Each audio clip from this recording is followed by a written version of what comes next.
So you ended your law enforcement career, but you transitioned into leadership training. That stemmed from me realizing that I could use some of these law enforcement tools as self-development tools. I remember when you were a detective that you were getting into like analyzing the way people write things and speech patterns and stuff like this. I accidentally figured out I could use it on myself. Okay. And so I started looking at the different aspects of content analysis, and I narrowed it down to a handful of categories of words that you can use to interrogate yourself. Okay. There's a level of implied failure when we say, I'm gonna try to do that. Why do people do that? Well, it's a way to give themselves a way out. I've had people say, well, it's not a big deal. Like, this is how we talk all the time. People say, try, plan to. It doesn't mean I'm lying. I tell them, okay, walk up to your spouse and tell them, I'll try to be faithful to you.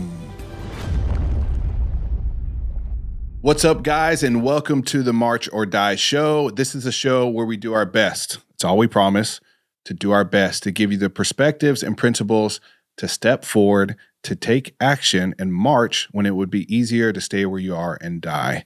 Today, I am your host. We are missing our fearless leader. Jeremy Stallnecker is with the Houston Roughnecks. But I am pleased and lucky to have a close friend in the studio with me today, Justin Atherton, a former law enforcement professional, a SWAT officer, a leadership trainer, and somebody that I spent a lot of time in law enforcement with. So, Justin, welcome to the show. Hey, man, I'm excited for the conversation, man. For those of you viewing, Justin and I were actually on the SWAT team together for a little while. So we used to work for the same department, did some cool stuff together there for a little while before we kind of went our separate ways. So, so yeah, man, I guess we'll just start with you, a little bit about you. Like what, it always intrigues me. What got you into law enforcement? Why'd you become an officer? Like what was the reason behind that? I don't know if I ever really wanted to be a police officer. Yeah. Well, when I moved to Texas, I was 19, and the best job was I was living out in the boonies. The best job around was working at the prison system. And so it was like, hey, you can work here and make decent money. And I was like, sure, let's check it out. So I started working in the prison system, and I was like, yeah, I mean, it's horrible. Yeah. But it's something you can do. I could do this. Yeah, I could do this. Yeah. And so worked my way through being an officer there. I ended up being a sergeant for the prison system and worked my way towards being gang intelligence, which that was a pretty cool gig. Yeah. It's kind of seen behind the curtain at the prison system. Mm-hmm. And we were a little bit of internal affairs and a little bit of investigative, which I really liked that aspect of it. But it drove me to want to be a police officer because we would work up our investigations and have to hand it over to the Office of Inspector General. And I would never hear about the case ever again. Yeah. And I'm like, I want to follow through with this. I want to work the case till it's done. So then that's when, I applied to be a police officer at the agency that we used to work for, got the job there. Like you said, working on the SWAT team. I was a detective, sergeant over there as well. Yeah. And when I left there, went to another agency, smaller agency, but then promoted to sergeant again, moved up to Dallas area to be closer to my daughter, and promoted to lieutenant, ran the training department where I was teaching defensive tactics, leadership training, and that's where I ended my career, man. Yeah. Yeah, that's good. So you ended your law enforcement career, but you transitioned into what I would call leadership training. Yeah. Did that happen through, I guess, did you get an opportunity through law enforcement guys? Or, I mean, you obviously did some leadership. Yeah. You were in positions of leadership in law enforcement. So how did that kind of flesh out? So the company that I'm working with now, Proactive Leadership, the first time I was exposed to them was when I made detective and went through their interview interrogation training, which was amazing. And I was using all of their techniques along the way. And then when I promoted to sergeant, they were also teaching a leadership class. This is several years later. And I put in to go to a leadership class. While I'm there, I was sharing all of the successes that I had from using their techniques. And while I'm in the leadership class, they had asked me if I wanted to become an instructor. And I was like, heck yes. Gotcha. And so started working towards that, going to more of their trainings, working, doing stuff on my own time to be able to develop with them. And then when I left the agency that we worked for, that's when it really kicked into gear, and did the train the trainer with them. Yeah. And I've been working with them since it's been 7 years. I believe 2018 is when I started teaching with them. And so I've been periodically doing that. Whenever they come into town, they're based out of Florida, but they work in the Houston area a lot. And I was at a training with them recently in Dallas. So we teach all over the U.S., in different countries as well. But that's how I got involved with them initially. Gotcha. So, man, I recently saw your TEDx talk on the self-interrogation. It's a really good talk. We'll link it. We can link it in the show notes so anybody can go and watch it. Sure. How did that? What was the story on that? Yeah, that was that's a very different experience. Yeah. Doing a TED talk. So when I teach these workshops, or I teach to police officers or different like civilian corporations, I like the workshop aspect of it because it's a conversation back and forth. Yeah. The TED talk is me just standing up there talking at the audience for 15 minutes straight. And it's a very different environment, and takes a lot of different preparation to do that. But that stemmed from me realizing that I could use some of these law enforcement tools as self-development tools. And I actually, it was on accident when I discovered this. So the TED Talk's based on content analysis, which in law enforcement is using or looking at either written or spoken word and determining the truthfulness of the statements. Yeah, I remember this. I remember when you were a detective that you were getting into like analyzing the way people write things and speech patterns and stuff like this. So so continue. But I remember this. That's exactly what it's about. But I accidentally figured out I could use it on myself. Okay. So I was on a trip down to Houston. My wife and I, it was before we got married. This was about 5-6 years ago. We drove down there to celebrate St. Patrick's Day. Parked my truck with the valet at the hotel, enjoyed the weekend. On Sunday, when we're getting ready to leave, got my truck back from the valet, and it had been keyed from nose to tail on the passenger side. And I was upset. Yeah. I'm like, it was like my brand new truck. It just got keyed. I'm like, this is ridiculous. And I had to write a statement for their insurance company.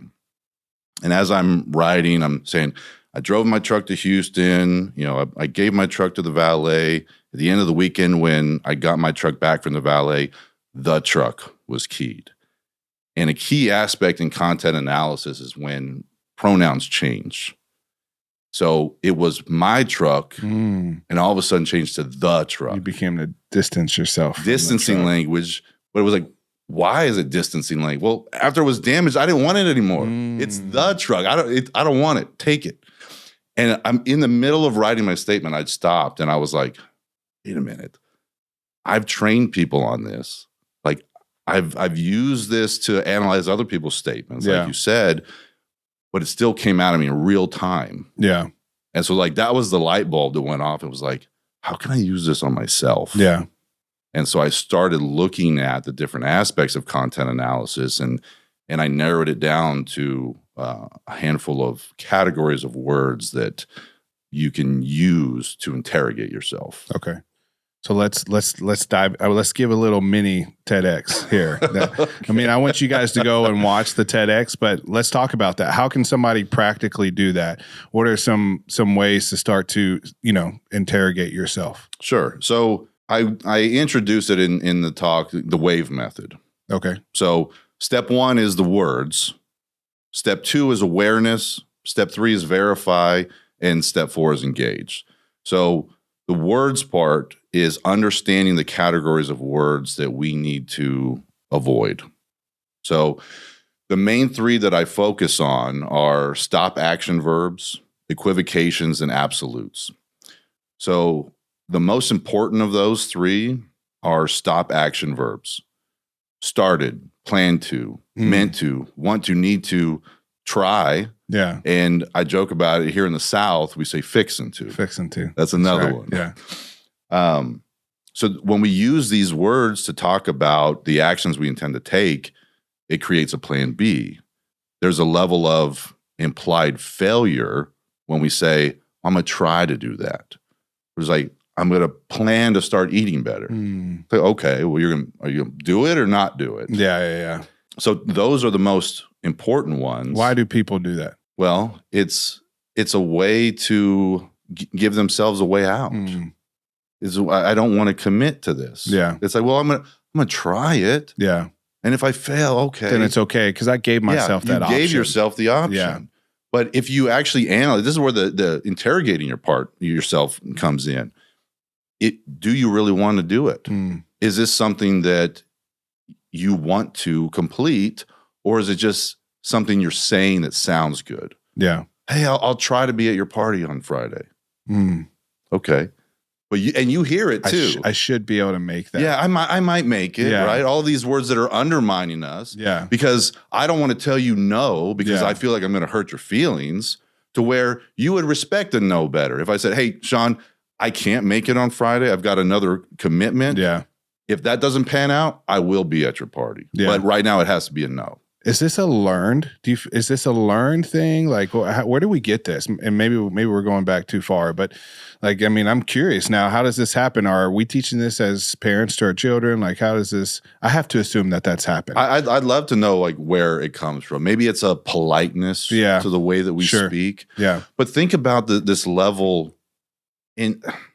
I've had people say, "Well, it's not a big deal. Like this is how we talk all the time." People say, "Try, plan to." It doesn't mean I'm lying.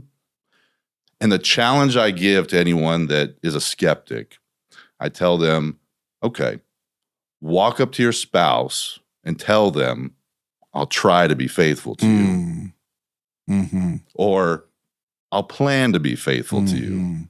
They're not going to accept that. The only way that they're going to accept it is I will be faithful or I'm going to be faithful to you. I promise to be faithful to you. I promise to be faithful to you. Yeah. I'm not, I'll try or I'll plan to. Yeah. So why would we use that level of failure when we talk to ourselves when it comes to our own aspirations? I'm going to try to do, I want to do this. I'd like to do this. Are you going to do it or not? Yeah. That's good. I like that. Anything else on the self-interrogation? It's about awareness. Okay. Because that's step 2, the A, right?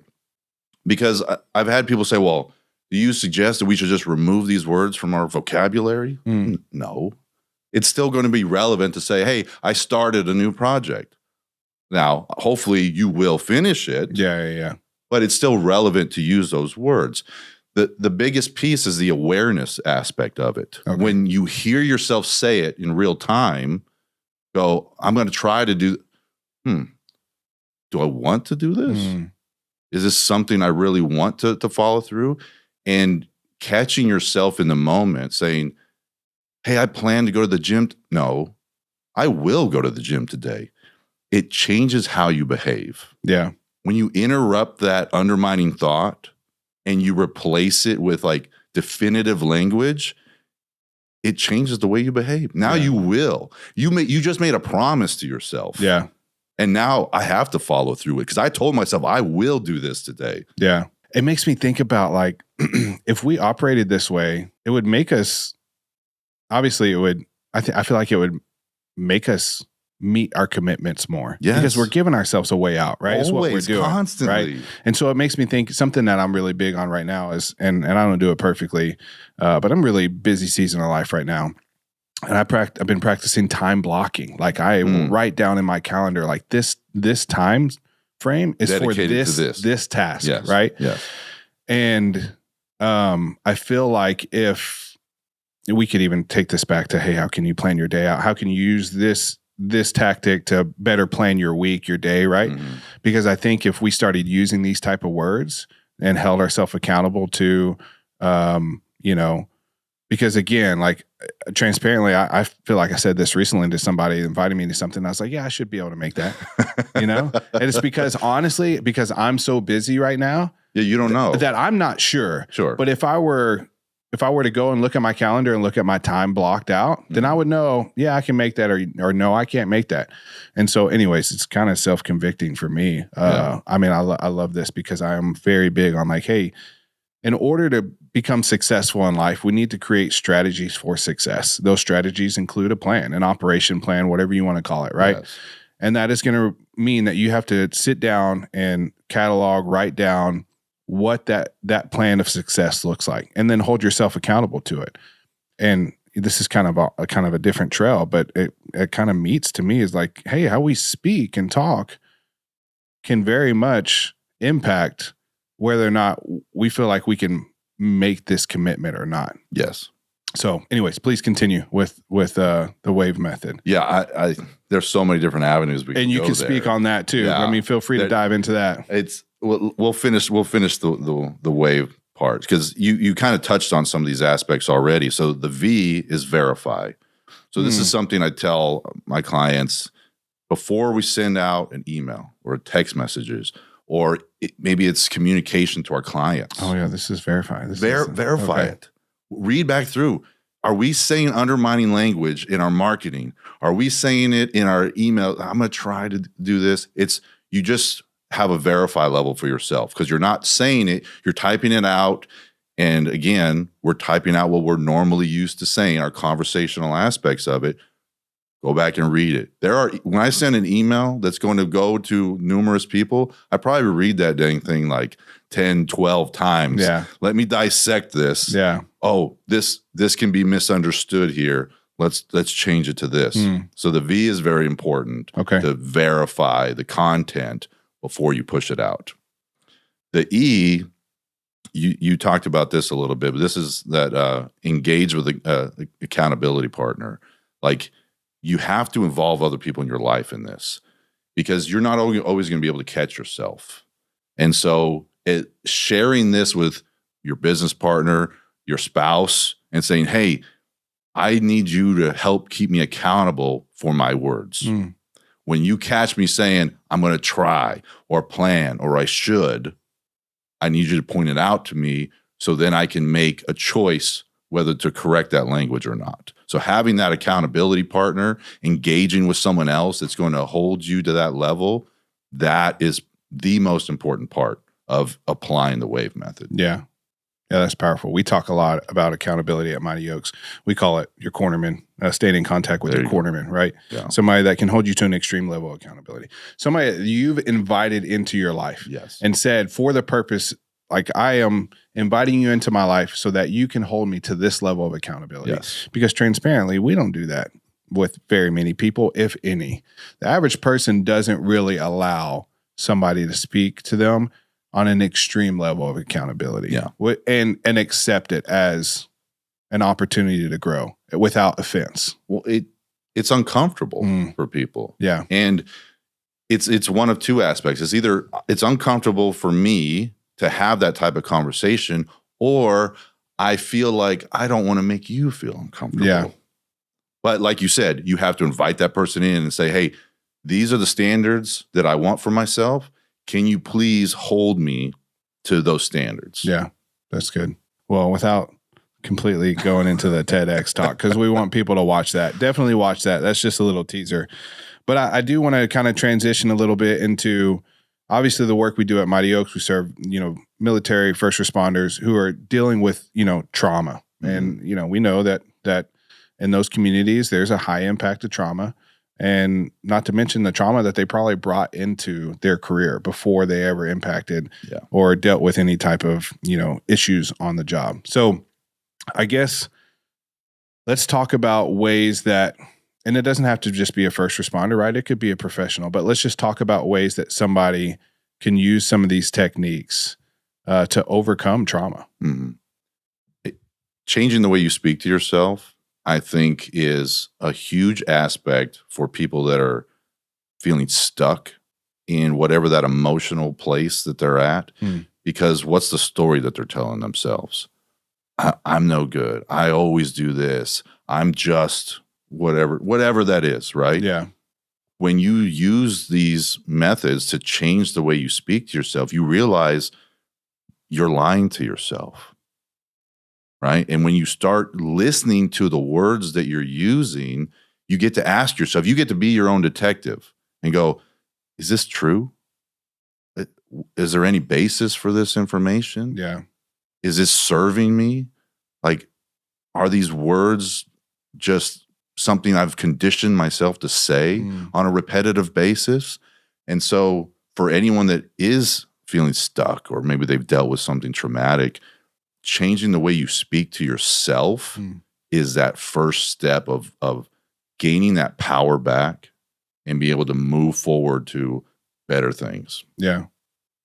I like that. It makes me think about, like, too, how important is personal accountability in this? We kind of live in a world of, honestly, we have a lot of victim mindset going on in our world today. So kind of what you're talking about, and I want you to maybe, if you can, expand on it a little bit.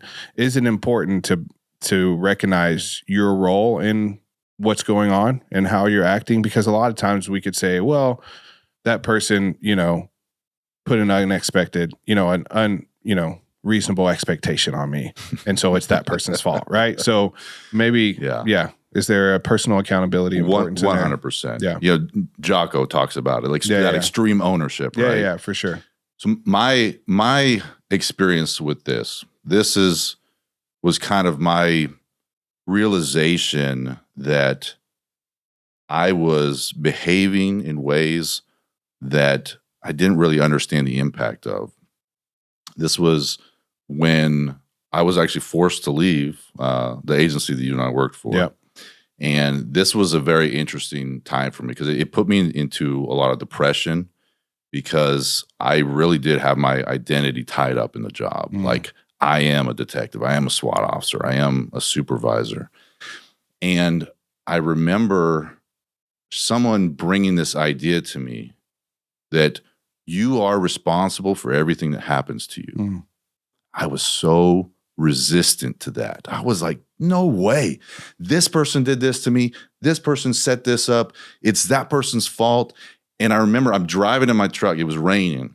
I was somewhere up in Dallas, and I was coming back from this communication seminar where this idea came up. And I'm like, there's no way I'm responsible for that. And I'm driving. I'm like, well, let me try it on. And I started thinking about all of the interactions that I had with people before the main incident that led me to have to resign. Yeah. I'm like, I didn't treat people the way that they wanted to be treated.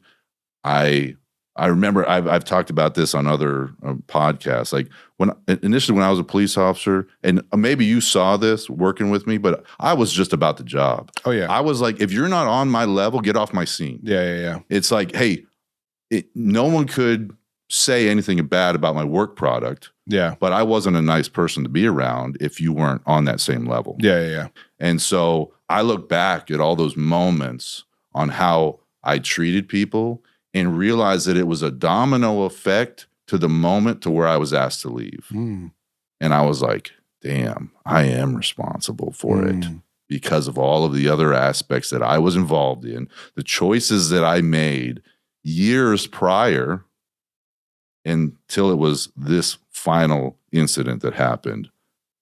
So yes, it's a really tough pill to swallow, but when you look at where you're responsible on different levels, it makes it easier moving forward. And then you can tell yourself, I get to choose. I get to choose how I interact with each person I come in contact with. And you never know how that's going to come back. The whole karma aspect, right? How is that going to come back to you down the road? Yeah. So how can somebody who's experienced an incident like that okay, so they recognize the incident, and they are starting to work through it. But I think that a lot of times people will hold on to the fact that they are a survivor of. And so I guess I'd love to flesh out, how can you not be identified by the incident? I guess is where I'm trying to go. And this is kind of a crude example, but like a cancer survivor is like, oh, I survived cancer. Well, now you're like a survivor, and almost puts you back into like the victim mindset. So is there some principles that you can pull from? How do you not be defined by the trauma that you've experienced? I think it's tied with the concept of identity. Yeah. Right. And maybe the cancer survivor is a little bit different, because Sure. I think about it with the identities that we grab onto, whether in law enforcement or military. And I'm sure that there's other careers out there the same. I am a doctor, I am a lawyer, whatever it is, right? It's dangerous to attach yourself to an identity that can be removed from you. Because once that's gone, it's this void, this extreme grief that you feel, because it's like, who am I now? Right. And we talked about this a little bit earlier today. Yeah. I experienced that, this grief, this loss, this loneliness. It was like, who am I? If I'm not this, I don't know anything else. This is what I've put my heart and soul into. What else is left? Yeah. And it left me in a very, very dangerous spot mentally and emotionally, because I was lost. But I was able to come at it saying, wait, let's look at the skill set that I've built along the years. And with all of the experience and the knowledge that I've gained, how can I use this moving forward? And I realized, man, I could do whatever the heck I want with this skill set. So attaching yourself to an identity that can be removed, like I said, that's the dangerous part. The survivor of trauma, you're still grabbing onto something that maybe was thrust upon you unwillingly. Yeah. I survived this. I went through this, saying, okay, but there's maybe a way to distance that and say, hey, I did that, but that's not who I am. Yeah. Who am I moving forward? Because we get to pick that in every moment. We have that responsibility to ourselves to choose how we interact with others and how we speak ourselves into existence. Yeah. I like that, man. I love that term, putting our identity in, the danger of putting our identity in something that can be taken away from us. At Mighty Oaks, our mission is to help people find their identity and purpose in a relationship with Christ, because we feel like that cannot be taken away from you, right? So I'm a cop. Well, I can not be a cop. I'm a soldier. Well, I cannot be a soldier. I'm a business professional, or, whatever the case, right? We put the list on. And I think that, this epidemic we see with suicide and in the military and first responder community is because, when these guys transition out of law enforcement, or maybe they feel like they failed at something that happened in law enforcement, or just the trauma and stress that gets built up over time through those jobs, just puts such an incredible weight on them, because that is all it is for them. Yeah. And so disconnecting from that, accepting it and recognizing it, processing it, but also like not allowing it to define you is so important. Yeah. And anyways, So yeah, that's super powerful.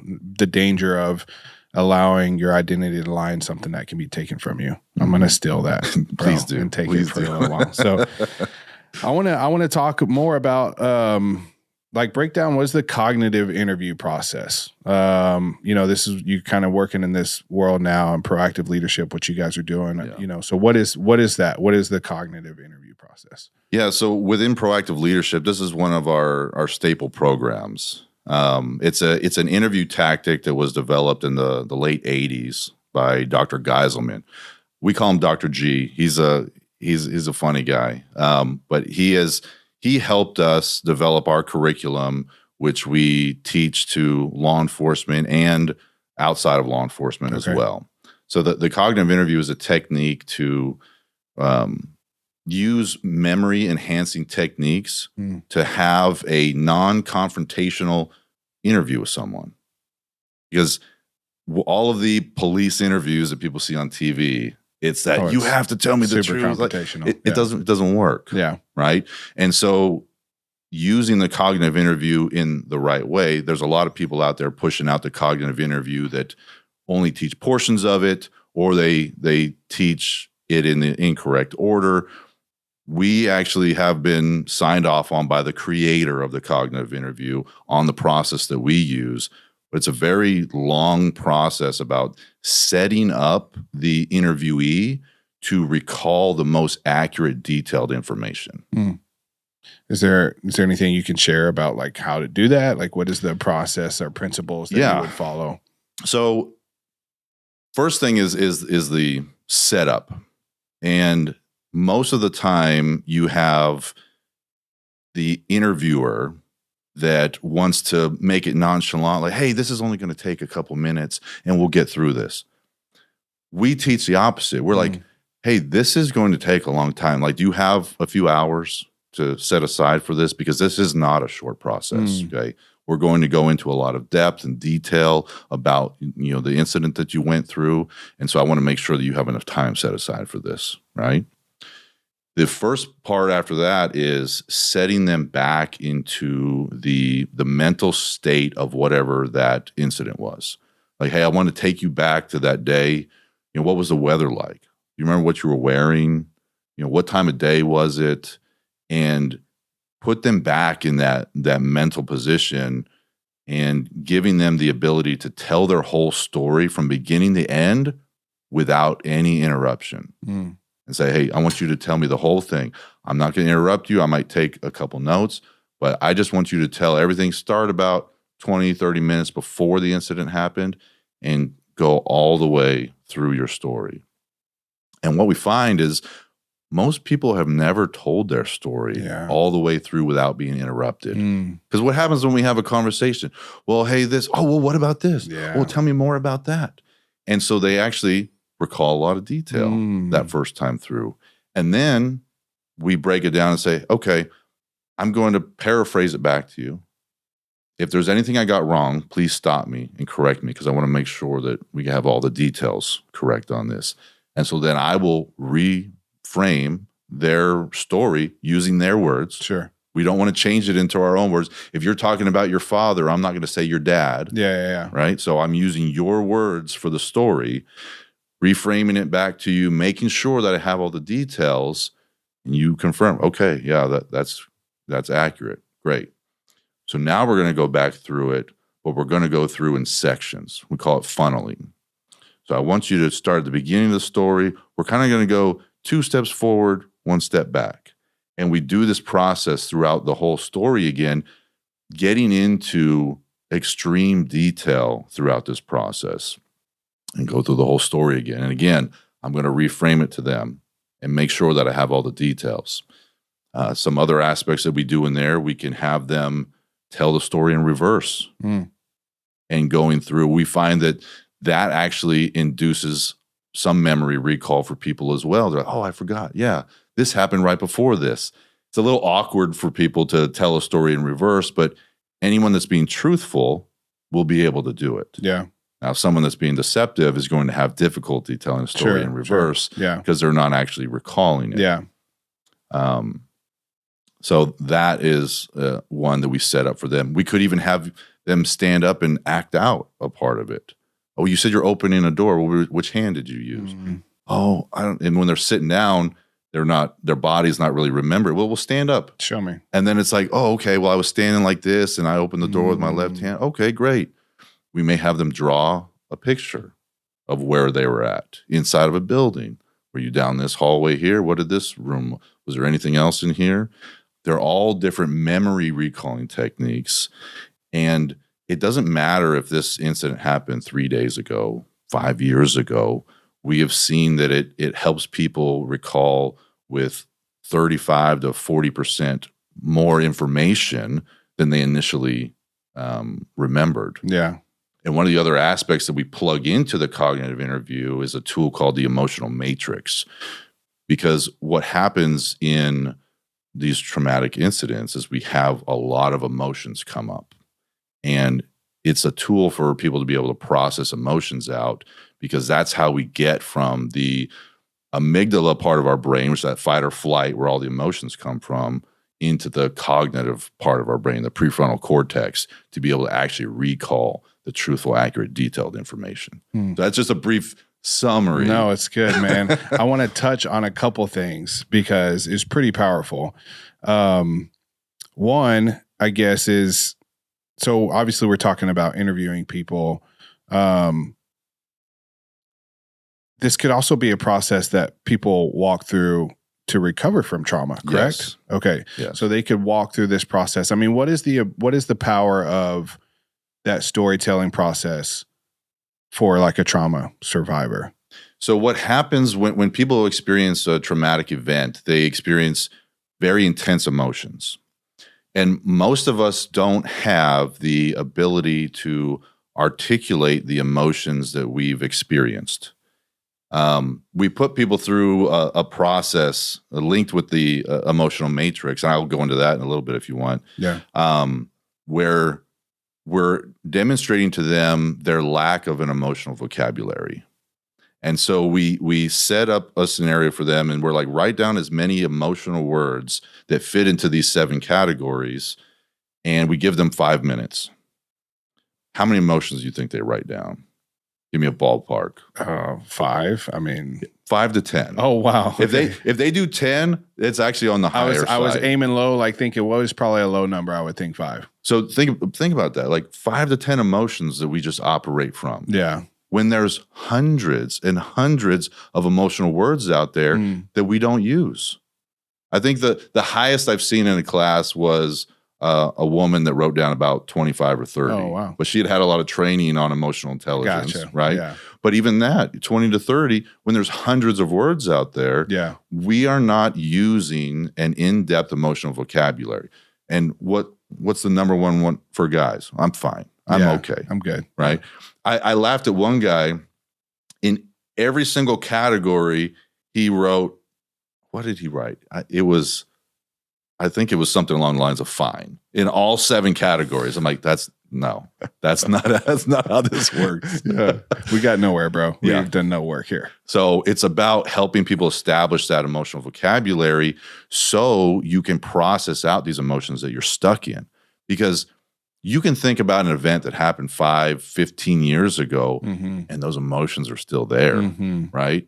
And so it creates this block in our memory to where the emotions, until they're processed, it doesn't give us access to the full part of our cognitive brain.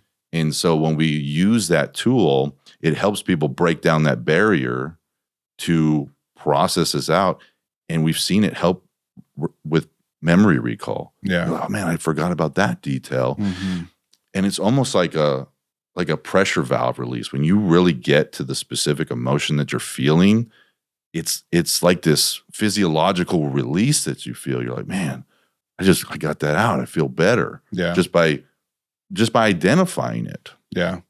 Yeah, that's powerful. We have a, we talk about this, is speaking so much to me because we talk about this at Mighty Oaks a lot, and we kind of use the pack analogy, the rock in the pack analogy, right? Like something traumatic happens, you put it in your pack, you shove it down, right? Yeah. Something traumatic happens, you put it in your pack. You don't ever deal with it. It's like your emotional backpack. Just throwing it back there, right? Suppressing it, throwing it back there. But eventually what happens is that pack can't take anymore, and it breaks, it separates, it tears apart, and we see people's lives tear apart with it.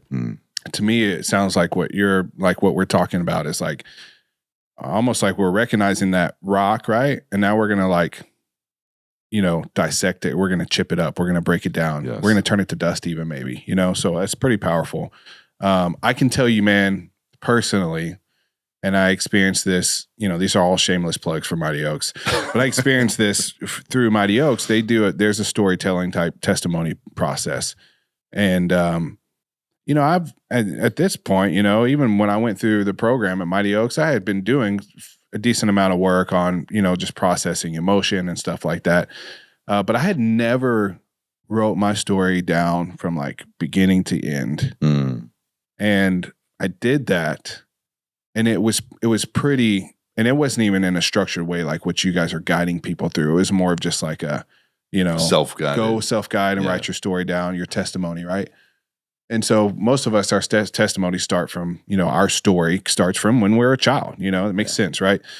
But writing it out and kind of following through, like why I entered law enforcement and my law enforcement career, into some incidents that happened in law enforcement, coming full circle to ending my career in law enforcement after I adopted my daughter. And it just, bro, when I was telling that story to you get the opportunity to tell it to people, I was like in sobbing tears, bro. Right back in it. I mean, just, dude, I was just like sobbing in tears. But the power of it is it actually gave me the ability to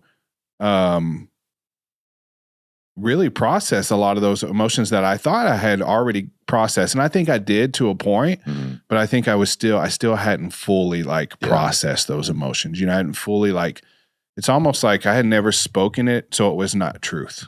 Yeah. But whenever I spoke it and I acknowledged it, especially in front of other people, like we're talking about accountability at this point now, right? Which we already covered. It broke those apart, dude. And it gave me the ability to process them in a way that I wasn't capable of doing before. It takes the air out of it. Yeah, for sure. Yeah, there's a lot to unpack there.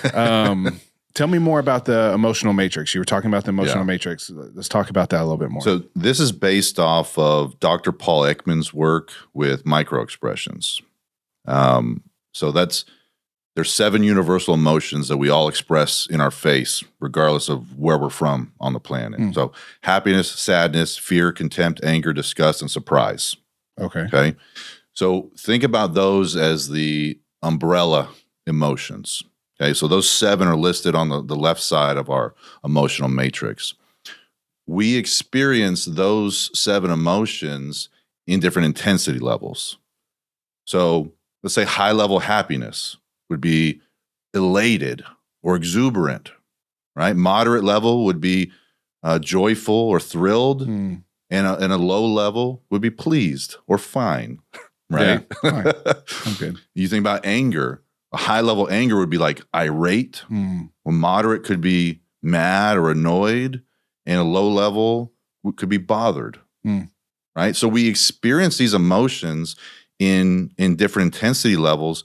What's interesting to me is when I've seen this in different incidents, whether other people have shared their experience or it's myself, you can experience the same category of emotion in the same incident multiple times. So like say someone that dealt with a traumatic event, fear comes up quite a bit. They could have been panicked or terrified or worried.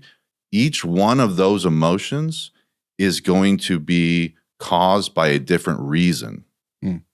And so we put people through this process of using this emotional matrix, because we give the card with all of the words.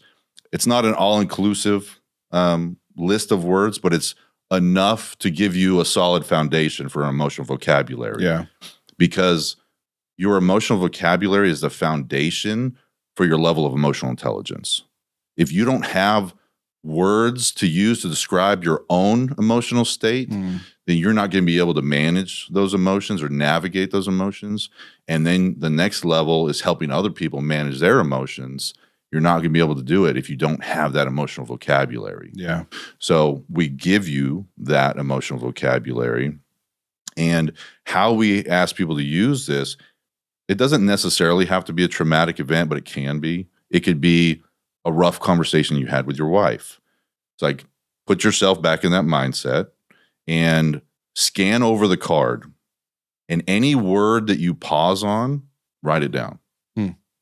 Even if you don't usually use the word. I had it happen to me once. I was using it on myself and I paused on the word irked. I'm like, I've never used irked in a sentence. Yeah. But I wrote it down. So after you make your list, going through the whole card, you write down all the emotional words, you go back through that to the top and you write 2 or 3 sentences about why that specific emotion came up. And you go through that whole process. And if any more emotional words come up while you're writing, add it to your list on the bottom. and then go through that. And you'll find that some of those emotions, when you write it out, when you speak it out into the world, some of them you realize, why was I even worried about that? That wasn't even a factor. So you're able to dismiss it. Or some of them are like, okay, that was legitimate. Is there anything I can control about it? Can I remove myself from that situation? Do I just have to accept it, even if I don't approve or condone it? And so it gives you a way to work through each emotion, realize why they came up for you, and then figure out where to go from there. Yeah. Man, this is powerful. I know and you mentioned like your wife, right? Your spouse in marriage. We're talking about using this in, interview process for law enforcement and potential like leaderships. I know you guys do outside a lot, but I'm like, man, what about parenting? Like in marriage, marriage and parenting, like it's all the same. It's all the same. All this is basically we're talking about effective communication, right? And process emotional intelligence. Yes. And so it makes me like, man, so I use this with my daughter all the time. Okay, yeah. I've taught this to my daughter since she was like 7 years old.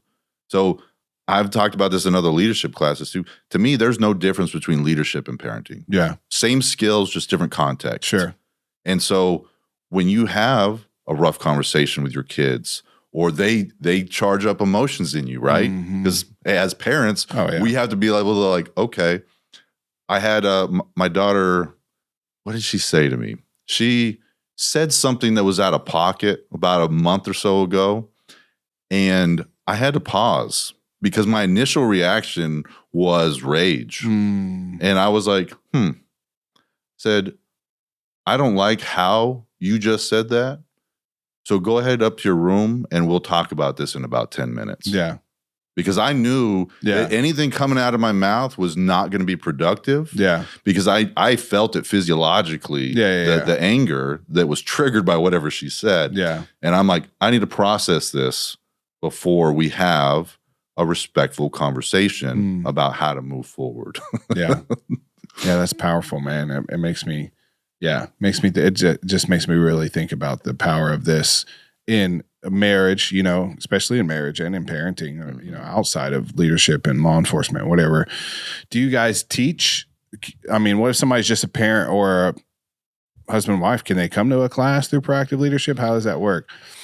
We have some online classes that would be more catered towards just the emotional matrix or just, parts about emotional intelligence. The majority of our classes are either law enforcement or they're based on our interview techniques for fraud investigators or risk management, human resources.